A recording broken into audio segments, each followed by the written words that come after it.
രാജപ്പനെ കാണാനാണെങ്കിൽ അയാൾ ശീർഷാസനത്തിലാണ്. ഞാൻ ഉദയഭാനു, രാജപ്പന്റെ സുഹൃത്താണ്. ഞാൻ പച്ചാളം ഭാസി, രാജപ്പനെ നവരസങ്ങൾ പഠിപ്പിക്കുകയാണ്. ശീർഷാസനം കഴിയട്ടെ, ഞാൻ വെയിറ്റ് ചെയ്യാം. ശീർഷാസനം കഴിഞ്ഞാൽ ഉടൻ പത്മാസനമാണ്. അത് കഴിഞ്ഞാൽ കുക്കുടാസനം, പിന്നെ സർവാംഗാസനം, പിന്നെ മയൂരാസനം. എല്ലാം കഴിഞ്ഞാൽ ശവാസനമാണ്. പിന്നീടാണ് നവരസങ്ങളിലേക്ക് കടക്കുക. കഠിനമായ പഠനമാണത്. വിശദീകരിക്കാം. ശൃംഗാരം, കരുണം, വീരം, രൗദ്രം, ഹാസ്യം, ഭയാനകം, ബീഭത്സം, അത്ഭുതം, ശാന്തം. ഇവയ്ക്ക് പുറമെ ഞാൻ തന്നെ ഗവേഷണത്തിൽ കണ്ടെത്തിയ 4 രസങ്ങൾ വേറെയുമുണ്ട്.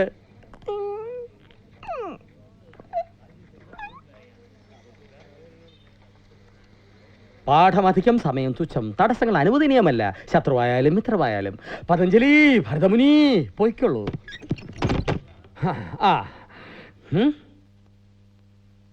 എന്താ ഇത്? ശീർഷാസനത്തിൽ നിന്ന് നേരിട്ട് ശവാസനത്തിലേക്കോ? ബാക്കിയുള്ള ആസനം ഞാൻ പിന്നെ ചെയ്തോളാം. ആരാ വാതിലിൽ മുട്ടിയത്? എന്തോ ഒരു പേര് പറഞ്ഞു. സുഹൃത്താണത്രേ. ഉദയനോ ഭാനുവോ. ആസനത്തിലാണെന്ന് പറഞ്ഞാൽ വാതിലടച്ചു. എനിക്ക് പിന്നെ സമയം കളയണ്ട, രസങ്ങളിലേക്ക് അടക്കാം. രസം ഉണ്ടാകുന്നത് എങ്ങനെയാണ്? രസം ഉണ്ടാവുകയല്ലോ, ഉണ്ടാക്കുകയല്ല. രസം ഉണ്ടാക്കുന്നത് എങ്ങനെയാണ്? എനിക്ക് കൃത്യമായിട്ട് അറിയില്ല, എന്നാലും ഏകദേശം പറയാം. ആദ്യം നമ്മൾ പരിപ്പ് വേവിക്കണം. 1 തക്കാളി ഇടാം. പിന്നെ കായവും കുരുമുളകും ചേർക്കണം. പിന്നെ എണ്ണ ചൂടാക്കിയിട്ട് അതിൽ കടുകും കറിവേപ്പിലയും പിന്നെ വെളുത്തുള്ളിയും മൂപ്പിച്ച് ചേർക്കണം. അത്ര ബുദ്ധിമുട്ടണമെന്നില്ല. രസമുണ്ടാക്കാനുള്ള പൊടി കടയിൽ കിട്ടും, പാക്കറ്റില്. അത് കിട്ടും മിസ്റ്റർ. ഞാൻ നവരസങ്ങളെ കുറിച്ചാ പറയുന്നത്. ഇയാളൊരു മരിമാടോ. ശൃംഗാരം ചെയ്യൂ. ഇങ്ങനെയാണോ ഞാൻ കാണിച്ചത്? ഇത് പശു ചാണകം ഇടുമ്പോഴുള്ള ഭാവമാണ്. ഞാൻ കാണിച്ചതുപോലെ ഒന്നുകൂടെ കാണിക്കൂ. എന്തിനാണോ ശൃംഗാരത്തിന് ശരീരം മുഴുവനിട്ട് ഇളക്കുന്നത്? നാട്യശാസ്ത്രത്തിൽ എന്താ പറഞ്ഞിട്ടുള്ളത്? നാട്യശാസ്ത്രത്തിൽ ഭരതമുനി എന്താ പറഞ്ഞിട്ടുള്ളതെന്ന്? ഏത് ഭരതമുനി, എന്ത് നാട്യശാസ്ത്രം? മംഗലശീലേ രസവിസ്തൃതിക്ക് അംഗം മുഴുവൻ തുണയ്ക്കു വേണ്ട. കവിൾ, പുരികങ്ങൾ, വിശേഷാൽ കണ്ണിണ, ഇവതാൻ വേണം രസമുളവാക്കാൻ. അതുകൊണ്ട് ശരീരം അനക്കാതെ മുഖം കൊണ്ട് നവരസങ്ങൾ ഓരോന്നായി കാണിക്കൂ. ഇനി അടുത്ത് വരൂ.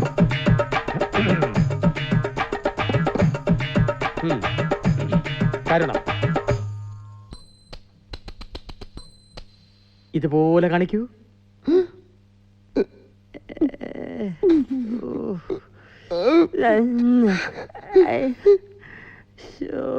ഗുരുവിനെ പോലെ അത്ര എളുപ്പത്തിൽ എനിക്കിത് ചെയ്യാൻ പറ്റില്ലല്ലോ. എല്ലാ രസങ്ങളും ഉൾക്കൊള്ളാൻ ദയവായി എനിക്ക് അല്പം സമയം തരൂ. ഭാസ്കരേട്ടാ, ഭാസ്കരേട്ടാ. എന്താണോ വീണ്ടും ക്ലൈമാക്സ് കിട്ടിയോ? അല്ല ഭാസ്കരേട്ടാ, ബേബിക്കുട്ടൻ ഇങ്ങോട്ട് വരുന്നു.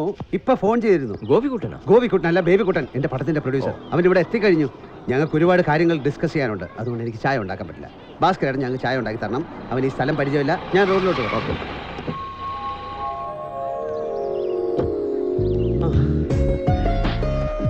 ഹിറ്റാകാൻ പോകുന്ന ഒരു പടത്തിന്റെ സംവിധായകൻ ഇങ്ങനെയുള്ള ഒരു സ്ഥലത്ത് താമസിച്ചാൽ മതിയോ? എന്റെ സിനിമ ഹാളുകൾ കണ്ടാൽ മതി. താമസ സ്ഥലം വിഷയമല്ല. ഇതവിടെ താമസം. വാ. എനിക്കിവിടെ ഒരു ഫാമിലി ഫ്രണ്ടിന്റെ കല്യാണത്തിന് കൂടണം. പ്രസാദ് ലാബിൽ നിന്ന് കഴിഞ്ഞ പടത്തിന്റെ പ്രിന്റ് എടുത്ത് ദുബായിക്ക് വിടണം. അതിനു മുമ്പ് ഞാൻ ചെയ്ത ഒരു തെറ്റ് തിരുത്തുകയും വേണം. തെറ്റാ? എന്താ ആ വാക്ക് നേരത്തെ കേട്ടിട്ടില്ലേ? തെറ്റല്ലെങ്കിൽ മിസ്റ്റേക്ക്.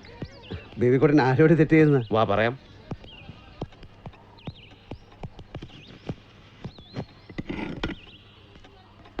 ഈ തിരക്കഥാ എഴുത്തുകാർക്ക് നാടകീയത സൃഷ്ടിക്കാൻ കഴിയുമെന്ന് വിചാരിക്കരുത്.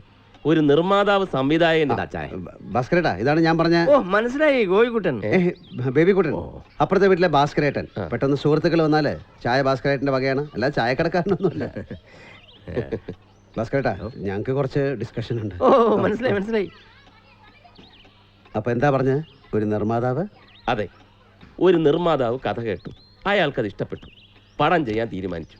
പക്ഷെ അഡ്വാൻസ് കൊടുത്തില്ല. അത് തെറ്റല്ലേ? സത്യത്തിൽ ഓർമ്മിക്കാത്തതല്ല. നല്ല ദിവസവും സമയമൊക്കെ നോക്കണമല്ലോ. ദാ ഐശ്വര്യമായിട്ട് അങ്ങോട്ട് വാങ്ങിച്ചേ.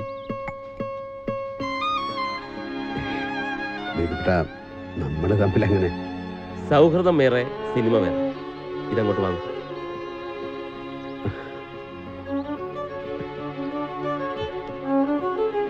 ഡയറക്ടർ പ്രതാപൻ സംവിധാനം ചെയ്യുന്ന പുതിയ സിനിമ. അതിന്റെ പൂജ കഴിഞ്ഞ് മടങ്ങുക. ഉദയേട്ടൻ അറിഞ്ഞില്ല? ഉദയേട്ടന്റെ സുഹൃത്തില്ലേ ആ രാജപ്പൻ? അയാളാണല്ലോ സിനിമയിലെ നായകൻ. ഹീറോയിൻ ഞാനാ. ആ സിനിമയുടെ കഥ കേട്ടു ഉദയേട്ടാ. എക്സലന്റ്. തിരക്കഥ പുതിയ ഒരാളാ. അജയനെന്നോ മറ്റോ ആണ് പേര്. ആളിനെ എനിക്കറിയില്ല. ഉദയേട്ടൻ എവിടെ ഇപ്പോൾ ഉള്ളത്? ഞാൻ കാലത്തിറങ്ങിയതാണ്. 1-2 വീടുകൾ കണ്ടുപിടിക്കണമായിരുന്നു ഷൂട്ട് ചെയ്യാൻ. അത് മധു ഞാൻ പറയാതിരിക്കുകയായിരുന്നു. ഞാൻ എഴുതിയ തിരക്കഥ ബേബിക്കുട്ടിന് വളരെയധികം ഇഷ്ടപ്പെട്ടു. അങ്ങനെ കുറേ നാളത്തെ കാത്തിരിപ്പിന് ശേഷം എൻ്റെ ആദ്യത്തെ സിനിമയുടെ ജോലികൾ തുടങ്ങാൻ പോവുകയാണ്. സത്യം? ഓ ഗ്രേറ്റ് ന്യൂസ്. ലക്ഷ്മിയെടുത്തി ഉദയേട്ടൻ സംവിധായകനാകാൻ പോകുന്നു. ആണോ? എനിക്കിന്ന് ഉച്ചവരെ ഷൂട്ടിംഗ് ഇല്ല. ഉദയേട്ടൻ എവിടെയെന്നാ പറഞ്ഞത്? ഞാൻ അംബേദ്കർ ഹൗസിംഗ് കോളനിയിലെ. നിർത്താൻ. ഞാൻ ഇവിടെ തന്നെ ഉണ്ട്. അംബേദ്കർ കോളനിയിൽ എവിടെ? ഒന്ന് തിരിഞ്ഞു നോക്കിയേ. ഇവിടെ എന്റെ കാർ കാണുന്നില്ലേ?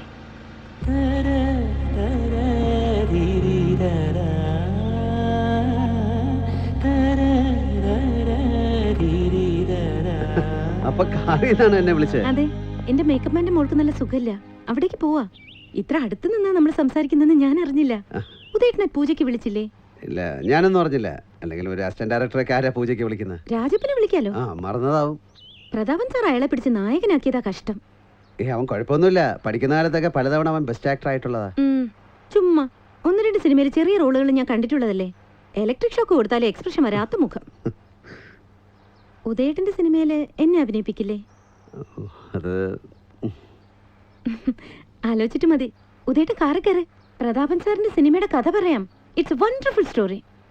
എനിക്ക് പൊട്ട് സമയമില്ല മധു, ഒത്തിരി കാര്യങ്ങളുണ്ട്. അതുകൊണ്ടാ. പിന്നെ കാണാം, ഞാൻ വിളിക്കാം. ചുമ്മാ. ഷുവർ, വൈകുന്നേരം ഞാൻ വിളിച്ചിരിക്കും. ഓക്കേ.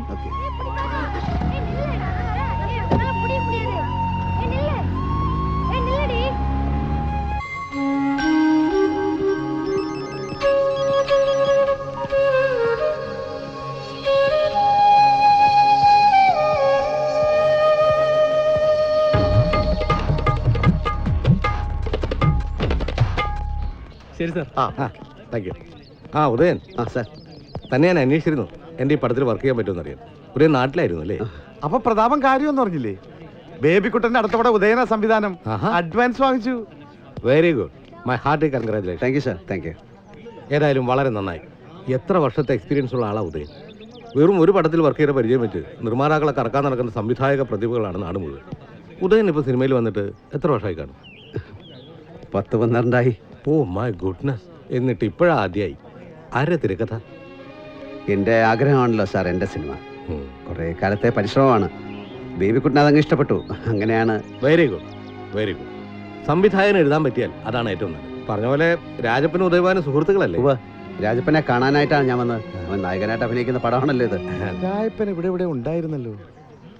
സത്യം പറയാലോ ഉദയ, അവനെ കൊണ്ട് ഈ വേഷം അഭിനയിച്ച് ഫലിപ്പിക്കാൻ പറ്റുമെന്ന് എനിക്കൊരു വിശ്വാസവും. ആ തിരക്കഥ ഞാൻ ശരിക്കും അത്ഭുതപ്പെട്ടു. അവനാണ് എഴുതി. ഇങ്ങ് ആരെ ക്ഷണിച്ചിട്ടാ താൻ ഇവിടെ വന്നത്? ഒരു വാക്ക് പറയാതെ താൻ മുറി വിട്ടുപോയി. 2 തവണ ഞാൻ തന്നെ കാണാൻ വന്നു. അകത്തുണ്ടായിട്ടും കാണാൻ പറ്റില്ല. ഞാൻ തന്നോട് എന്ത് തെറ്റ് ചെയ്തോ? എനിക്ക് നല്ലൊരു വേഷം കിട്ടുന്നതും കോഴിക്ക് മുല വരുന്നതും ഒരുമിച്ചായിരിക്കുമെന്ന് താൻ പറഞ്ഞില്ലേ? ഒരു കാലത്തും ഞാനത് മറക്കില്ല. തന്നെ കാണുന്നത് എനിക്ക് ഇഷ്ടമല്ല. എടോ അത് ഞാൻ തമാശക്ക്. ഇതൊക്കെയാണോ തമാശ? എന്റെ നെഞ്ചത്ത് കത്തി കുത്തി കെട്ടിയിട്ട് പറയാണ് തമാശയാണെന്ന്. പോകുന്നുണ്ടോ ഇവിടുന്ന്?